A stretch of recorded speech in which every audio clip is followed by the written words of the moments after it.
ಮಾಡಿಸಿದ್ರೆ ಮಾತ್ರ ಸುಮ್ಮನೆ ಒಳ್ಳೆ ಕೂರಿಸು ಚಂದ ಅಲ್ಲ ಇದೆ. ಏ ಚಿತ್ತು ಏ ಚಿತ್ತು ಕೆಂಪು ಹಾಕ್ಬೇಡ ಬಸವ ಬತ್ತ ಏಯ್ ಬಿಡ ಅಲ್ಲೂ ಅದೇ ಆಗ್ತದೆ. ಯಾವ್ದಾರ ಬಂದಿನ ಯಾವ್ದಾರ ಬಂದೆ ಪ್ರಸಂಗ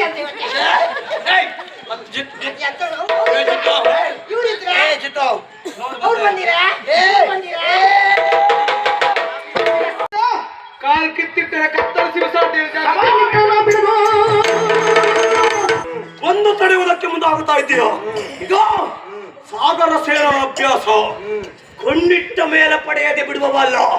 ಸುಮ್ಮನೆ ತಡೆದು ನಿನ್ನ ಬದುಕಿಗೆ ತೊಂದರೆ ಮಾಡ್ಕೊಳ್ಬೇಡ. ಏ ಹುಡುಗ, ಇದೆಲ್ಲ ನಿನಗೆ ಗೊತ್ತಾಗುದಿಲ್ಲ.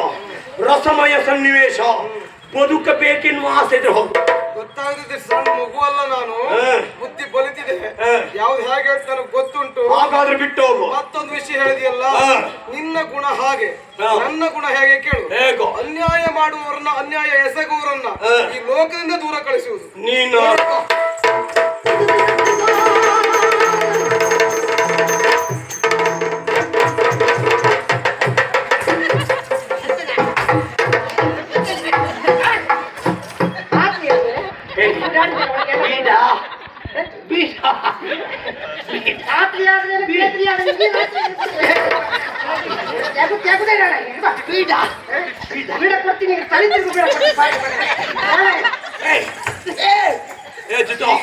ಏನ್ ಮಾಡ್ಲಿಕ್ಕೆ ಅವಕಾಶ.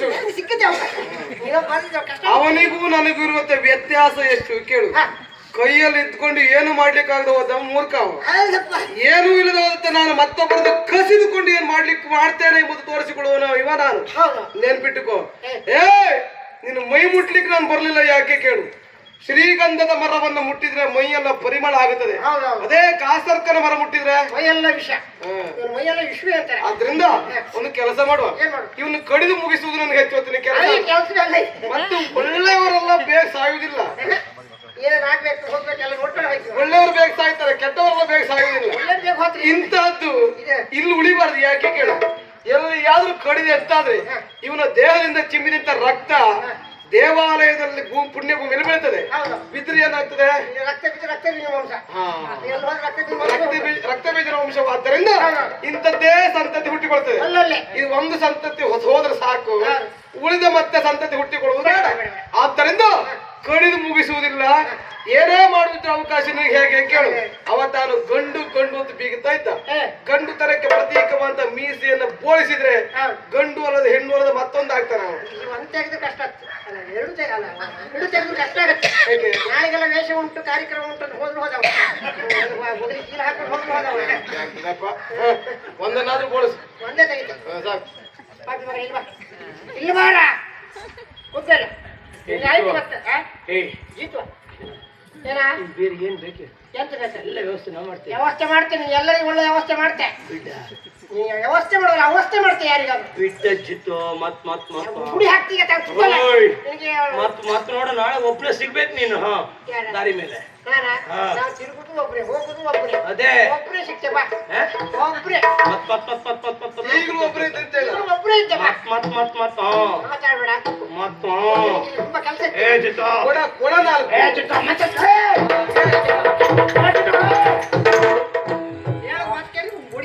ನೀನ್ ಸನ್ಮಾನ ಮಾಡ್ತಿರಲ್ಲ ಅವನಿಗೆ, ಸನ್ಮಾನ ಮಾಡಿಸಿದ್ರೆ ಮಾತ್ರ ಸುಮ್ಮನೆ ಒಳ್ಳೆ ಕೂರಿಸು. ಚಂದ ಅಲ್ಲ ಇದೆ. ಏ ಚಿತ್ತು ಏ ಚಿತ್ತು ಕೆಂಪು ಹಾಕ್ಬೇಡ ಬಸವ ಬತ್ತ ಏಯ್ ಬಿಡ ಅಲ್ಲೂ ಅದೇ ಆಗ್ತದೆ. ಯಾವ್ದಾರ ಬಂದಿನ ಯಾವ್ದಾರ ಬಂದೆ ಪ್ರಸಂಗ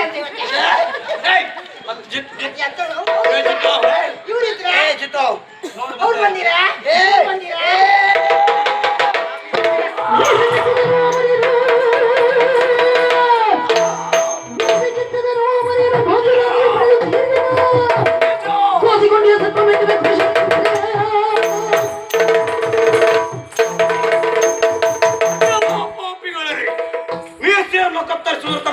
ಸಲುವಾಗಿ ನನ್ನ ಮರ್ಯಾದೆಯನ್ನು ಕಳೆಯುವುದಕ್ಕೆ ಮುಂದಾಗ್ತಾ ಇದ್ದೀರಾ? ಅಲ್ಲ, ನನ್ನ ಮರ್ಯಾದೆ ಕಳೆದದ್ದಲ್ಲ, ನನ್ನ ದ್ವೇಷವನ್ನ ಕಟ್ಟಿಕೊಳ್ಳುವುದಕ್ಕೆ ಮುಂದಾದದ್ದು. ಓಯ್! ಆ? ವಾಸ್ಯ ಆ. ವಾಸಿ ಗೋಧಿ ಬಗ್ಗೆ ಎಲ್ಲ ಏನೇ ಕಾಯ್ತಾ ಇಲ್ವಾ? ತಿಂದು ತಿಂದು ತಿಂದು ಏನು ಸಿಗ್ತದೆ ಅಂತ ಹುಡುಕ್ತಾ ಇರಾಯ್ತಾ? ಹಾ? ಪಾಪಿ ಮಗನೇ, ಪಾಪಿ ಮಗ, ಅಪ್ಪನ ಮಗ ನಾನು. ಮಾತಾಡಿದ್ರೆ ನಾನೇ ಕತ್ತರಿಸ್ತೇನೆ. ಎಂತ ಹೇಳಿದ್ರೆ ಬಂದು ಹೋಯ್ತಲ್ಲ ಇನ್ನೊಂದು ಸರಿ. ಓಯ್! ಓಯ್! ಇಷ್ಟೊತ್ತಲ್ಲಿ ಹೀಗೆ ತೆಗಿತಿ ಮುಖ ತೆಗಿತೀಯ ಏಯ್, ಕೈ ಕೊಟ್ಕೊಂಡು ಇಷ್ಟು ಮಾಡಿದ್ರಲ್ಲ. ಯಾರ ನೋಡು ನಾಳೆ ಸಿಗ. ಯಾರ ನೀನ್ ನಾಳೆಯಲ್ಲಿ ಯಾವ ಸಿಕ್ಕು ನಾನು ತಯಾರಿ ಆಯ್! ಇಷ್ಟಕ್ಕೆಲ್ಲ ಕಾರಣ ನೀನೇ ಇದ್ದೀಯ. ಈಗ ಇವತ್ತು ನೀನು ತಪ್ಪಿಸಿಕೊಂಡಿರಬಹುದು, ಹಾಗಂತ ನಿನ್ನನ್ನು ಬಿಡುವವ ಸಾಗರ ಸೇನ ಅಲ್ಲ. ಕಣ್ಣಿಟ್ಟ ಮೇಲೆ ಪಡಿತೇನೆ. ಎಂದಾದರೂ ಒಂದು ದಿನ ನಿನ್ನ ದೇಹ ಸುಖವನ್ನು ಉಣ್ಣದೇ ಇದ್ದರೆ ನಾನು ಸಾಗರ ಸೇನ ಸುಳ್ಳು ಮಾತ್ರ ಅಲ್ಲ, ನಿನ್ನನ್ನು ಅಚಿತ್ರ ಹಿಂಸೆಯಾಗಿ ಕೊಲ್ಲದೆ ಇದ್ದರೆ ನಾನು ಸಾಗರ ಸೇನ ಸುಳ್ಳು. ಅದೇಕ ಪ್ರಸಂಗ. ಆಯ್! ನನ್ನ ಮೈಯನ್ನು ಹುಟ್ಟುವುದರ ಮೂಲಕವಾಗಿ ನನ್ನ ದ್ವೇಷವನ್ನ ನೇರವಾಗಿ ಕಟ್ಟಿಕೊಂಡವ ನೀನು. ಹೇಗಾಯ್ತು ಗೊತ್ತ, ನನ್ನನ್ನು ಕೆಡಕಿದ್ದು ಮಲಗಿರುವಂತ ಸರ್ಪದ ಬಾಲವನ್ನು ತುಳಿದಾಗಾಯ್ತು. ಸಮಯವನ್ನ ಸಾಧಿಸಿ ನಿನ್ನನ್ನ ಕಾಚಿಕೊಳ್ತೇನೆ. ನೆನಪಿಕೋ, ಇಂತಹ ಹಾವುಗಳನ್ನ ದಾರಿಯುದ್ದಕ್ಕೂ ನಮ್ಗೆ ಎಲ್ಲಾ ಕಡೆ ಸಿಗ್ತವೆ. ಅದು ಮಾಡ್ಲಿಕ್ಕೆ ಆಗುದು ಹೋಗತ್ತೆ. ಏಯ್! ಇಷ್ಟೊತ್ತು ನೀನು ತಿಳಿದ ಹಾಗಲ್ಲ. ನಿನ್ನನ್ನ ಕಾಚಿ ಕಾಚಿ ಕಾಚಿ ನೋಡ್ತಾ ಇರು.